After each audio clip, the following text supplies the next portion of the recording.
मोरे किचनमध्ये तुमचं सगळ्यांचं स्वागत आहे।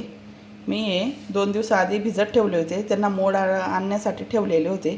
त्यांना चांगले मोड आलेले आहेत, हे बघू शकता तुम्ही किती छान आलेले आहेत। आणि याची मी दम फ्राय सुके हरभरे करणार आहे। चना घुगरी राहते ना तशी सुके करणार आहे। यांना 2-3 पाण्याने मी स्वच्छ धुवून टाकलेले आहे आणि कुकर ठेवलेला आहे गरम पाणी करण्यासाठी। हे गरम पाण्यामध्ये टाकून घ्यायचे, लवकर शिजतात मग ते। आणि त्याच्यामध्ये फक्त मी आता 1 चमचच्या आकाराने एवढंच मीठ टाकणार आणि कुकरचं झाकण आता लावून घेणार। 2-3 शिट्ट्या करणार मी त्यांना। कुकर लावून घेतला आहे मी। मस्त सगळे शिजून गेलेले आहेत, हे बघू शकता तुम्ही। आणि मी कोथिंबीर चिरून घेतली आहे, कांदा 1 छोटा चिरून घेतला आहे, अर्धा टमाटा चिरून घेतला आहे आणि अद्रक आणि लसूण ठेचून घेतलेला आहे। मी त्यात टाकून घेते मी थोडं तेल। त्यामध्ये आपण राई टाकून घेऊ, नंतर जिरं टाकून घेऊ।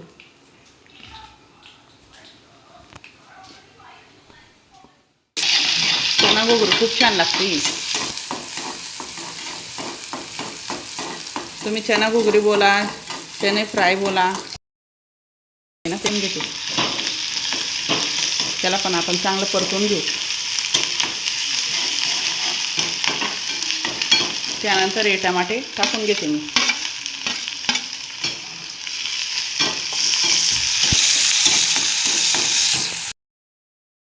लाल तिखट टाकून घेते मी। 2.5 चम्मच लाल तिखट टाकलं मी। चवीप्रमाणे मीठ, हळद, धना पावडर आणि हा आपला गरम मसाला आहे, घेते मी। आता हे वाफवलेले हरभरे सगळे टाकून घेते मी।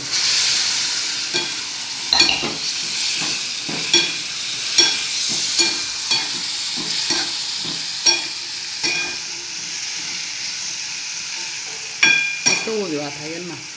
आणि वरून आता थोडीशी कोथिंबीर टाकू। इथे बघा कोथिंबीर टाकून घेतली होती ना आपण। आता 2 हिरव्या मिरच्या टाकून घेतल्या, 4 टाकल्यात मी।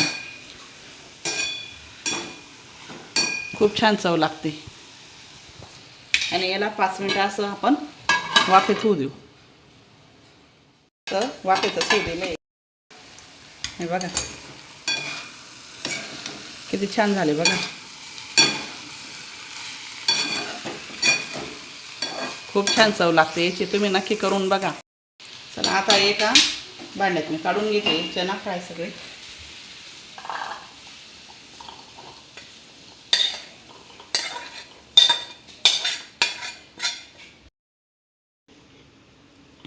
या मग गरमागरम चने फ्राय खायला या मग।